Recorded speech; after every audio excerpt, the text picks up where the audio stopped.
আসলে আমরা চাচ্ছি যে আমাদের এবার 22-এর টার্গেট হচ্ছে আমাদের এখানে যে ধরনের ক্রেতায় আসুক মানে ফেরত যেতে না যায়। অল্প আয়ের মানুষ আসলেও আমার গরু আছে, মধ্যম শ্রেণীর লোকেরও গরু আছে, হাই কোয়ালিটির গরু আছে। অতএব আমার যে শ্রেণীর বাংলাদেশের যারা যে ধরনের আয়ের লোকই থাক আমার ফার্মে আসলে ফেরত যাবে না। এবার 150 কেজি থেকে আমি মনে করি যে একেবারে 1200 কেজি 1300 কেজি। আচ্ছা, আর একটা কথা জানি, আমাদের এর আগে এক প্রতিবেদন করছিলাম একটা খামারে, তো সেখানে দেখা গেছে প্রতিবেদনের মাধ্যমে গিয়েছিল, এখন নিম্ন আয়ের মানুষ বলে তাকে ওইভাবে গ্রহণযোগ্যতা বা এমন ভাবে একটা দাম করা হয় যাতে নিতে না পারে, এই ধরনের কোন বিড়ম্বনার শিকারে পড়বে কিনা? এরকম করতে পারে। আমরা ক্রেতা তো ক্রেতাই, ক্রেতা আমাদের কাছে সেই ক্রেতাই, লাখ টাকারও ক্রেতা, আমরা 5000 টাকা দামের সেই ক্রেতা। আমরা ক্রেতাকে ক্রেতা হিসাবে দেখবো, সে হাই লেভেল হোক আর মাঝারি হোক আর ছোট হোক, ক্রেতা ক্রেতাই। আমাদের যে একটা মূল্য নির্ধারণ থাকবে বা আমাদের যে একটা টার্গেট থাকবে, ওই টার্গেটের মধ্যে দাম চাওয়া হবে, এর বাইরে না।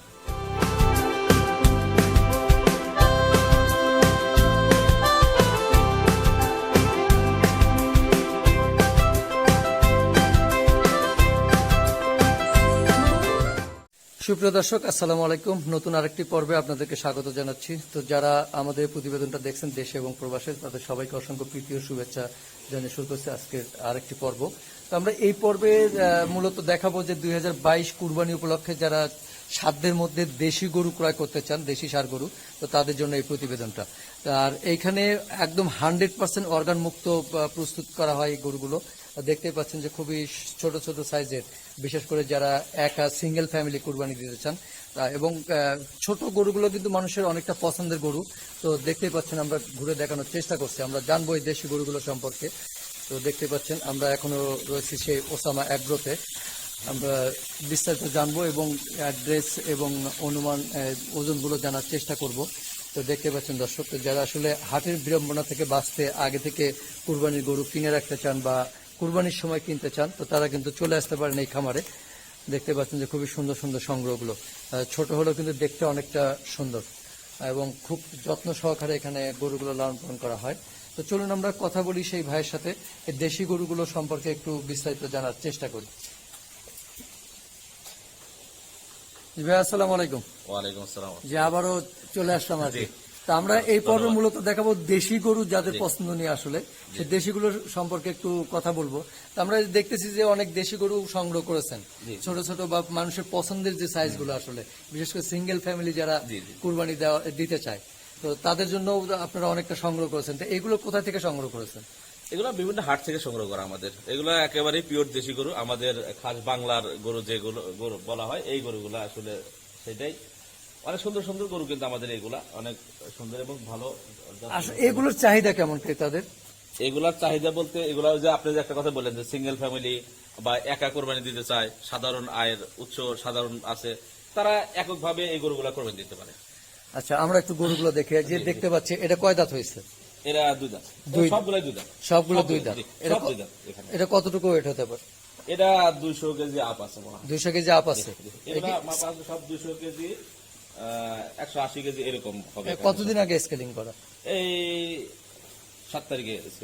7 তারিখে, তাহলে মাত্র 3-4 দিন হয়েছে। তার মানে এটা কুরবানি আস্তে আস্তে আর কত 20-25 কেজি বাড়তে পারে? না না, বেশি বাড়বে, আরো বেশি বাড়বে। মাসে ধরেন যে মিনিমাম 20 কেজি ওয়েট আসবে, মানে মাসে 20 কেজি বাড়ে। তাহলে আরো তাহলে 70 বা 80 কেজি বেড়ে যাবে। তো দর্শক দেখতে পাচ্ছেন যে খুবই সুন্দর। তারপরেরটা আমরা দেখি, এটা কতটুকু ওয়েট হবে? এই সেম ওয়েট এগুলা। এটা তো 2 দাঁত না? সব 2 দাঁত, এখানে যা আছে সব 2 দাঁত। আচ্ছা, দর্শক দেখতে পাচ্ছেন যে লাইভ ওয়েট কিরকম থেকে কত পর্যন্ত আছে? এটা ধরেন যে আমি কোরবানি পর্যন্ত ধরেন যে আপনি 200 কেজি থেকে 350 কেজির মধ্যে পাবেন। আবার এখানে ওগুলা 450 কেজি 500 কেজির মধ্যে থাকে। ওগুলো কি দেশি? ওগুলো না, এগুলা দেশি শাহিওয়াল দেশি আর মানে ক্রস আছে। ক্রস, জি জি, শাহিওয়াল ক্রস। এই যে এই ছোট সাইজের গরুগুলো, এগুলো তো খামার থেকে বিক্রি হয়ে যায়, খামার থেকে বিক্রি হবে। জি। আচ্ছা, তো এগুলো এই যে দেশি গরুগুলোর কি খাবার দাবারের মধ্যে কোনো চেঞ্জ আছে? না, চেঞ্জ নাই। আমরা একই খাবার তৈরি করি, একই খাবার। এই সকল গরু, যা গরু দেখতেছেন, আমাদের গাভী বলেন, আমাদের ওই অস্টাল বলেন, এবং শাহিওয়াল বড় সাইজ বলেন, মাঝারি বলেন, এবং এই দেশি গরু বলেন, সব আমরা একই সেম খাবার খাওয়াই। আচ্ছা, আমরা ওই সাইডের গরুগুলো একটু দেখার চেষ্টা করি, কারণ দর্শকরা বেশিরভাগ গরুই দেখতে চায় আসলে। না, দেখানো। হ্যাঁ, তো এই যে দেশি গরুগুলো যে দেখতেছি, এগুলো আসলে এই যে যখন নিয়ে আসেন বাইরে থেকে, তখন ট্রিটমেন্টটা কি দেন? না ট্রিটমেন্ট একটু আমরা এখানে কোনো ট্রিটমেন্ট হয় না। এখানে ধরেন যে আমরা একটু শুকনা সাইজের গরুটা কিনে নিয়েছি, আমরা এখানে খাবারগুলো একটু পর্যাপ্ত পরিমাণ দিই, যার কারণে ওরা খায় মোটাতে যাওয়া হয়। শুকনো মানে হাড্ডি হাড্ডি সার যেটাকে বলে, হাড্ডি সারগুলো। জি জি জি। আচ্ছা, তো এই কৃমির ট্যাবলেট গুলা খাওয়ানো হয় যাতে কৃমিটা না হয়, লিভার টনিক জিঙ্ক এই মানে কৃমির ট্যাবলেট আর লিভার টনিক জিঙ্ক যেটা। জিঙ্ক খাওয়া হয়। আচ্ছা, এমনি খাবার দাবার কি ওই একই মেনু সব? সব একই বেন। আচ্ছা, তো এই যে এগুলো মানে দেশের বিভিন্ন জায়গা থেকে সংগ্রহ করা হয়? হ্যাঁ, হাট আশেপাশে হাট থেকে সংগ্রহ করা এগুলো। আশেপাশে। আচ্ছা, আমরা দেখছি মধ্যম আয়ের এবং নিম্ন আয়ের এবং উচ্চ আয়ের, কিন্তু এই জিনিসটা মানে কিভাবে করেন যে সব ধরনের মানুষই আসলে? না, আসলে আমরা চাচ্ছি যে আমাদের এবার 22-এর টার্গেট হচ্ছে আমাদের এখানে যে ধরনের ক্রেতায় আসুক, মানে ফেরত যেতে না যায়। অল্প আয়ের মানুষ আসলেও আমার গরু আছে, মধ্যম শ্রেণীর লোকেরও গরু আছে, হাই কোয়ালিটির গরু আছে। অতএব আমার যে শ্রেণীর বাংলাদেশে যারা যে ধরনের আয়ের লোকই থাক, আমার ফার্মে আসলে ফেরত যাবে না। এবার 150 কেজি থেকে আমি মনে করি যে একেবারে 1200 কেজি 1300 কেজি পর্যন্ত রাখবো। আচ্ছা, আর একটা কথা জানি, আমাদের এর আগে এক প্রতিবেদন করছিলাম একটা খামারে, তো সেখানে দেখা গেছে প্রতিবেদনের মাধ্যমে গিয়েছিল, এখন নিম্ন আয়ের মানুষ বলে তাকে ওইভাবে গ্রহণযোগ্যতা বা এমন ভাবে একটা দাম করা হয় যাতে নিতে না পারে। এই ধরনের কোন বিড়ম্বনার শিকারে পড়বে কিনা? এরকম করতে পারে। আমরা ক্রেতা তো ক্রেতাই, ক্রেতা আমাদের কাছে সেই ক্রেতাই, লাখ টাকারও ক্রেতা, আমরা 5000 টাকা দামের সেই ক্রেতা। আমরা ক্রেতাকে ক্রেতা হিসাবে দেখবো, সে হাই লেভেল হোক আর মাঝারি হোক আর ছোট হোক, ক্রেতা ক্রেতাই। আমাদের যে একটা মূল্য নির্ধারণ থাকবে বা আমাদের যে একটা টার্গেট থাকবে, ওই টার্গেটের মধ্যে দাম চাওয়া হবে, এর বাইরে না। আচ্ছা, যে একজন ছোট আইছে বা একজন সাধারণ লোক আসছে তাকে আমরা সরে যাওয়ার জন্য এসেই বলবো না। আচ্ছা, আমরা আরেকটা জিনিস জানি, আমি একটু যদি মানে খামার সম্পর্কে জানতে চাই, যে ধরেন কেউ যদি নতুন উদ্যোক্তা এই সেক্টরগুলোতে আসতে চায়, বা তারা কিভাবে আসবে, এবং আপনার কাছে কি মনে হচ্ছে? আমরা যতটুকু জানি যে খামারিরা ম্যাক্সিমাম বলতেছে এখন লসে আছে, আসলে এখান থেকে ঘুরে দাঁড়ানোর উপায় কি, বা এই সেক্টরটা ভবিষ্যতে আরো ভালো পজিশনে যাওয়ার সম্ভাবনা আছে কিনা? এটা আসলে আমি ওইভাবে ডিটেলস বলতে পারবো না, কারণ আমার অভিজ্ঞতায় আমি বলি যে আসলে এই গরুর ফার্ম থেকে লাভ করা আমার কাছে মনে হয় খুবই কষ্টকর ব্যাপার। কারণ বর্তমান বাজার মূল্য যেরকম, বসি 1500-1600 টাকা বস্তা, আপনি কেমনে গরু গোস খাইবেন? যদি 1500-1600 টাকা বস্তা হয়, 37 কেজির একটা বস্তা 1500-1600 টাকা দিয়ে যদি একটা বস্তা কেনা লাগে, গরুর ফার্ম কেমনে টিকবে? আসলে এটা আসলে আমি মনে করি যে প্রাণী সম্পদ যা অধিদপ্তর আছে বা সরকার যদি এর দিকে দৃষ্টি আকর্ষণ করে, তাহলে আমার মনে হয় যে ফার্মের থেকে যদি কোনো মানে সাধারণ কোনো সরকারি হেল্প ছাড়া আমার মনে হয় যে এই সেক্টর থেকে লাভ করা খুবই কঠিন। কিন্তু সরকার তো বলে যে তারা যথেষ্ট পরিমাণ ভর্তুকি বা বিভিন্ন ধরনের সুবিধা দিয়ে থাকে। তা আসলে এই খাবারের দাম বৃদ্ধি বা বিভিন্ন যে ইজাগুলো পড়তেছে, এগুলোর জন্য দায়ী কে? আসলে কাকে দায়ী করবেন? আসলে দায়ী কাকে করবো আমি সেটা বলতে পারবো না, তবে আমার মনে হয় যে সরকারের আরো আগানো দরকার। আমি এটাই বলবো, সরকারের আগানো দরকার, কারণ সরকার না আগানো পর্যন্ত এটা সাধারণ আমরা যারা আছি তারা খুব একটা লাভবান হতে পারবো না। সরকারকে আরো অ্যাক্টিভ হতে হবে। এটা আসলে সরকার ধরেন যে অনেকভাবেই হেল্প করতেছে, কিন্তু হয়তো খামারি পর্যন্ত আসতেইছে না। এইগুলা নজরদারিতে আনতে হবে। আচ্ছা, ঠিক মতো নজরদারি করলে তাহলে সবকিছু মানে কন্ট্রোল করা সম্ভব। করতে হবে। বাজার মূল্যটা, গোখাদ্যের বাজার মূল্যটা একটু কন্ট্রোল আনতে হবে, এবং দুধের বাজার, একটা জিনিস বলি যে দুধের বাজার একেবারেই নিম্নমানের। দুধ এখন আমরা বিক্রি করি 50 টাকা কেজি, যে খাবার মূল্য যদি 100 টাকা কেজি বেশি, তাও আমাদের হয় না, তারপর আমাদের বেচতে হচ্ছে 50 টাকা কেজি। খামারে কিভাবে লাভবান হয়?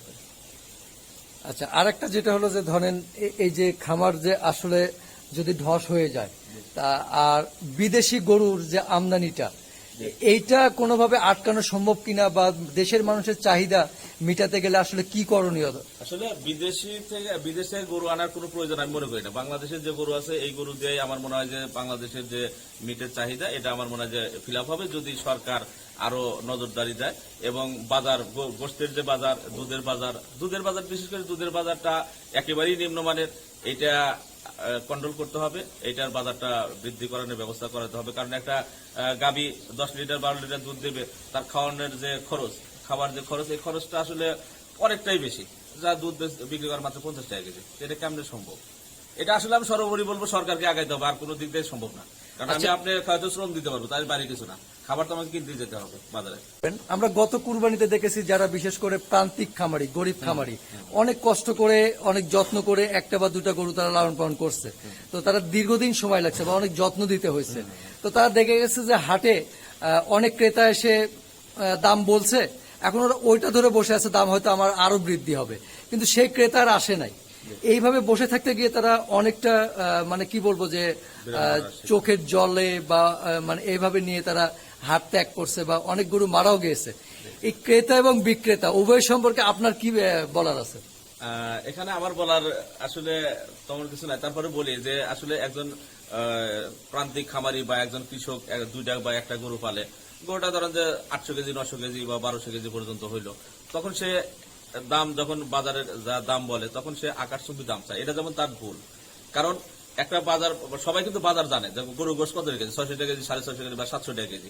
তা আমি যদি কোরবানি দিই, তারপরে আমি যদিও বলি যে আমি গোষ্ঠের দামে কিনবো না বা দাম দেখবো না, আমি পছন্দ হচ্ছে গরুটা কিনে নেবো, কিন্তু মনে মনে কিন্তু আইডিয়া হয় যে গরুর গোশ হবে 10 মন বা 20 মন, তাহলে এর দাম কত হতে পারে। এরকম সিস্টেমে যদি কেউ দাম চায় তাহলে আমার মনে হয় যে ওই ঠকার কোনো সম্ভাবনা নেই। এখন একটা গরুর দাম আছে 5 লাখ টাকা, সে চায় আছে 60 লাখ টাকা।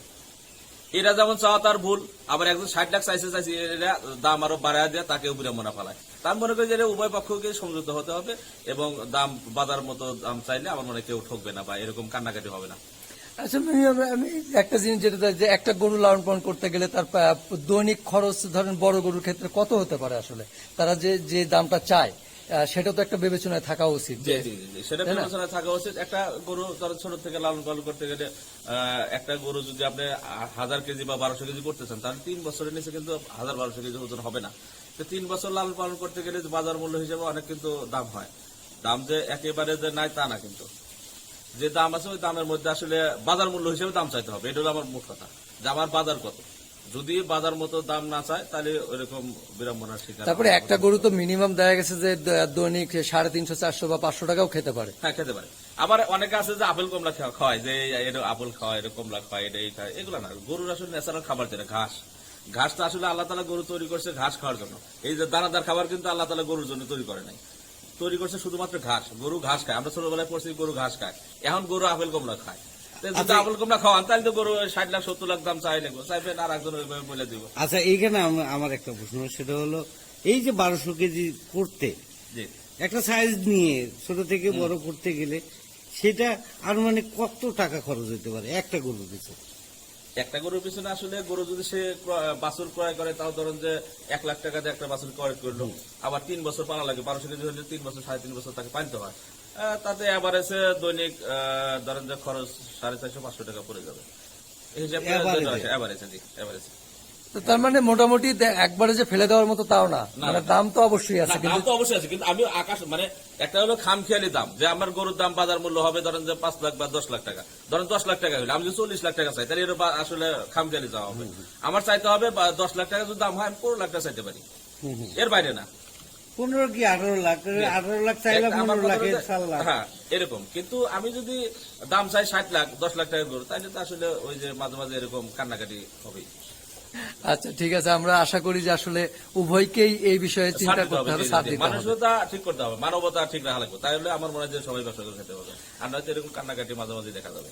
আচ্ছা, আমরা শেষ করব, আবার যদি একটু অ্যাড্রেসটা এবং মোবাইল নাম্বারটা বলতে। অ্যাড্রেস হচ্ছে ওসামা এগ্রো, গাদুমিয়া, হাজির বাজার, ভালুকা, ময়মনসিংহ। আমার নাম্বার হচ্ছে 01734214607। আপনার নামটা একটু বলবেন। আমার নাম মোহাম্মদ তাইয়েব। আচ্ছা, মানে ফোন তো আপনি রিসিভ করবেন? ফোন আমি রিসিভ করব। মানে এই খামারের টোটাল দায়িত্ব তো মোটামুটি আপনিই রয়েছে? মোটামুটি আমি আছি, আমার স্যারেরাও আছে। আপনি আমার সাথে যোগাযোগ করলে আসলে কর্তৃপক্ষ তো থাকবেই আমার সাথে, মানে কমিউনিকেশনটা তো আপনার সাথে হবে। জি।